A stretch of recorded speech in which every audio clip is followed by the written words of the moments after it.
ఇంటి పనులుంటాయి వంట పనులుంటాయి అడుగు పెట్టిన కంచి అన్ని నువ్వంటాయి చాతగాకపోయినా సాపేసి వండొద్దు సత్తువా తెచ్చుకొని సాధించి తీరాలే నీ ఈడు సిన్నదే బిడ్డో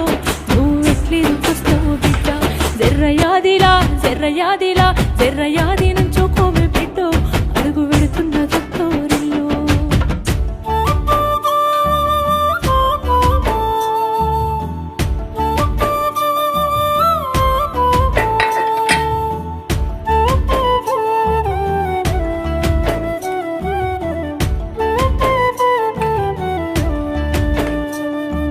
మన ఇంటి కాడోలే పొద్దెక్కి లేవద్దు సీకటి మోకనా కెలివు కాలే పక్కింటి ఆళ్ళతో పంచాయతీలొద్దమ్మ నోరున్న అడుగని ఊరంతా అంటారే అత్త వద్దన్న ఇంటికి బిడ్డో పోయి ముచ్చట్లు వెట్టకే బిడ్డ